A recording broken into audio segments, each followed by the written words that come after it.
Alright, good morning. It's Saturday, it's finally weekend, and we will be reviewing these action figures from Mcfarlane that I just got last night. Um, Ben Affleck and Justice League of Zack Snyder, and then this one from Michelle Pfeiffer. This one is a classic. Michelle Pfeiffer, if I'm pronouncing her last name correctly, in Batman Returns that was released in 1992. Alright, so we will be reviewing this first because this is what I really interested to. Okay, so for the accessories, she has two heads, and then her whip here that I already put on, and then she has her card. You see, I'm not gonna remove that, and then her typical Mcfarlane stand, and then she has this some kind of taser. I can't remember what you call this, handheld taser. All right, so for the heads, I'm gonna remove this one. So, because this is what we're really paying for here. Did it capture Michelle Pfeiffer's face? I'll say this one, the one she has her cowl on. I'll say 85 to 90%. It's there. You can see it. You see, and then I like how glossy the black plastic is, because that's how she looks like exactly in the film. It's her costume was made of some kind of latex rubber or something, and then this one, the one she has her, the battle damage one, that her blonde hair is say spilling out or coming out, hanging out.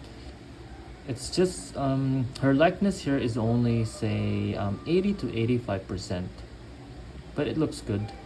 But if you're gonna look on the other side, it's, yeah, you can see her likeness, and there's the top of the head. So that's for the head. I like the head. So to show you how it looks like, so I'm gonna insert this to this dumbbell joint on the neck. So there we go.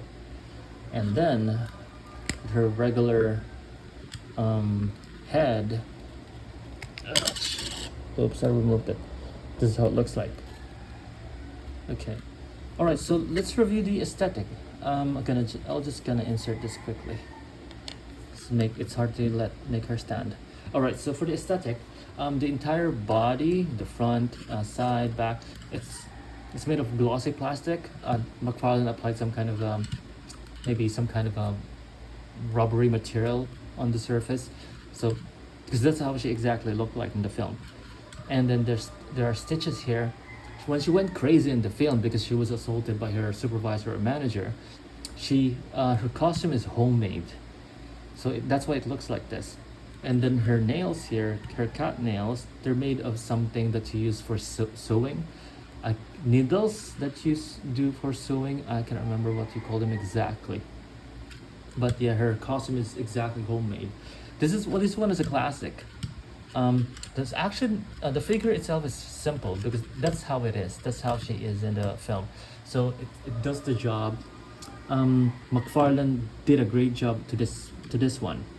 So same thing I'll say for the articulation. I wish it could be maybe more dynamic, but it's so simple. But I think it's enough because it looks good anyway. So for the shoulder, there's a butterfly joint here, but it's not really doing any purpose, significant purpose. So it's full rotation as usual. For the delts, there's bicep swivel here, but it's black, you don't notice it. And then for the elbow, you can move this much, and then Mcfarlane is still using pinned joints. You can see that there for the hinge, unlike Hasbro Marvel Legends. And then also the joint on the wrist is different. It's also a ball joint. Move up, down. You can rotate it. So there's a swivel. Now for the torso, this is interesting, and I'm completely okay with this. It only has articulation on the waist side, nothing on the upper side. So it can't really look down. I already pulled it.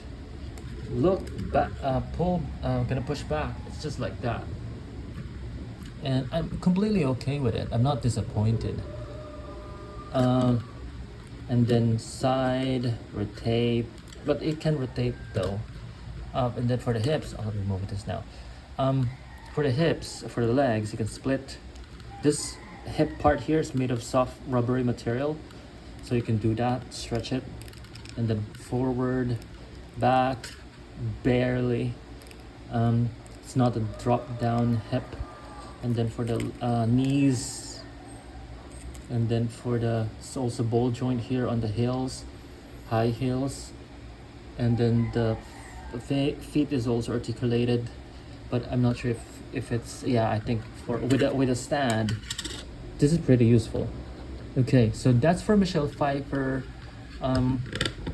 action figure. So I'll make a quick post here because this one is a classic. I wish they'll produce, Mcfarlane will produce a Michael Keaton with the same likeness. They did produce Christopher Reeve Superman, but it's just like you can't really see, you can identify some Christopher Reeve, but it's just like saying, I will not be biased, but I don't have that figure anymore, but the likeness, despite of having 3 heads, they only captured Christopher Reeve's face, say at 30%, no, not 30%, maybe 60%. So yeah, it was kind of, it was a good experience to have it, but no, it's somehow disappointing. But this one, yeah, they did a great job. It's well done for Mcfarlane. All right, so I just also wish that they'll also have a Michael Keaton one. How can you have Catwoman here without Michael Keaton, maskless face, head sculpt? But they don't have it. The one they have here, that's why I have him out from the cabinet, is because this is from Funjoy. It's not 100% Michael Keaton, but you can identify him. There. So at least we can see them side by side. And the good thing about Funjoy and Mcfarlane is that they scale very well. So if they're facing front to front, if they confront each other, it looks like that. So they scale very well. I just wish that maybe Mcfarlane will consider having a Michael Keaton face alternate head or face sculpt. So that's for Michelle Pfeiffer. Now let's go quickly with Ben Affleck here. Okay, so he has also let's say plenty of accessories, but he came with 3 heads. There you go. So this one, he has the tactical sunglasses on, and then he has it raised up so you can see his eyes like in the film. And then, but what I'm really interested here is the face, the head. Did he capture Ben Affleck? Yeah, you can see him, but it's not, I wouldn't say it's not similar to this one, not in the same level, but it's there. It's interesting though. I like how square the face is, and then we can see Ben Affleck chin, and they also added a bit of detail of trimmed beard.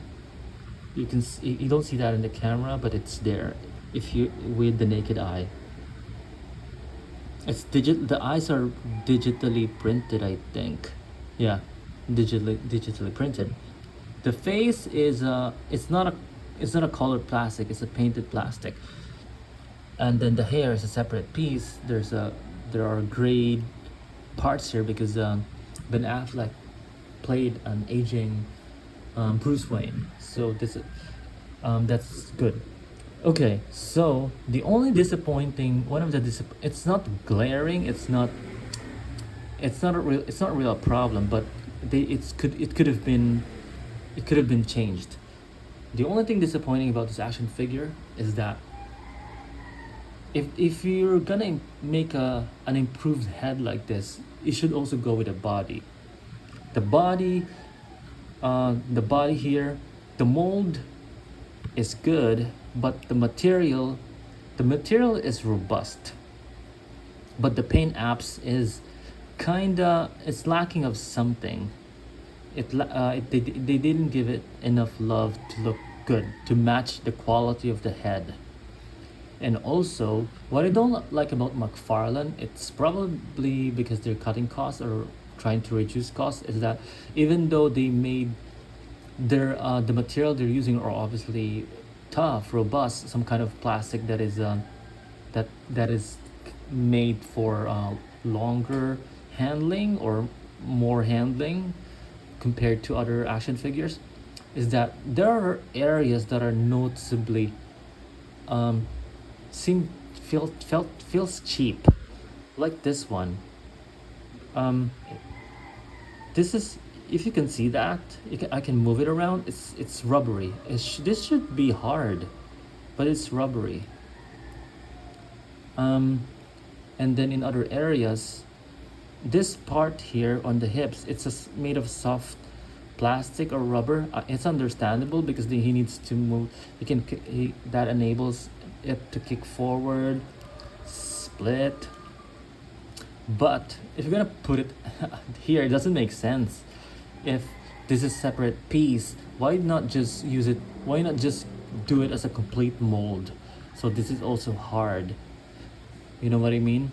Anyway, the mold itself, the entire mold is good. It's just that it just seems to be lacking on the paint apps, and then I think there's other areas here for sure that I don't think they made the right choice for the material. And also the cape.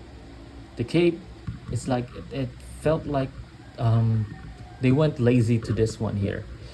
They didn't even put effort here on the side. It's just like they just wanted this textile to be there. There are no stitching here at all. It's just like a cut cloth that's glued somewhere here. Unlike this one, I'm okay with if the cape is not wired, but you can see this is stitched, and it's made of some kind of a leather, synthetic leather. But this one, I'm okay with this, but at least they've put at least some effort to make this look good, not just seem to be draping or hanging right there on the back. So this is the same issue with their Superman. It wasn't the cape is not draping properly. That's one of the downside of this figure. But overall, it's good. I think it's good because of the head, of the new head. But yeah, just from the below the head, it's kind of okay. But anyway, let's go with articulation. So here it also has butterfly joint. It's kind of loose. I got it this way. So full rotation, bicep swivel, also pinned elbow. Just can move that much. It didn't come with fisted hands, so yeah, just trigger hands here on both. And then for the head, by the way, it's also dumbbell joint here. We insert the head here, Ben Affleck head. Ugh. That's pretty hard to insert. I need a bit of strength, but I need to be careful to insert, push it back. Oh my god. Ugh, that's pretty tough. I'll just use this anyway. Okay, there we go. That's easy. So you can look up this far much, look down, side to side, tilt. So, and then for the torso, it has on the upper core, it doesn't really do anything, nothing at all. It doesn't swivel. On the hips, it barely swivels. It can look down barely. You can only move back this much. Split, then knees. This is the thing about Mcfarlane. I actually stopped buying Mcfarlane. I just bought this too because I got tempted of this improvement. By the way, okay, you see, there's really nothing to this. Is one of the reasons why I'm disappointed with Mcfarlane. They're improving recently because with their recent release, because I think there's this surrounding news, circulating news, it's really hard to to push back. Just, there you go. Yeah, I'll try it again. Hold on. I'm getting. There you go. Okay, I snapped something. So okay, so recently I think McFarlane is improving. They're making efforts, extra effort, without screwing again the buyers, collectors, because Mattel is taking over the IP, DC Universe IP in 2027. I think maybe they're trying to increase their sales, or maybe they're making this last attempt, or maybe they want to prove to DC Warner Brothers that they can still do better before Mattel completely takes over. I think that's what's happening, but I think it's inevitable that Mattel is on the way to reacquire the IP to produce these characters. So that's why maybe that's a problem with McFarlane. They're trying to screw the collectors, and then they just make this, typical companies. They just try to improve when things are not going well instead of just maintaining the quality. Anyway, that's for the review of these two action figures. But I'm just glad they made this one. They made the right choice. And for the Michael Keaton one, I also hope that before 2027, it'll come. It's gonna be along the way. It's part of the plan. So yeah, thank you for watching.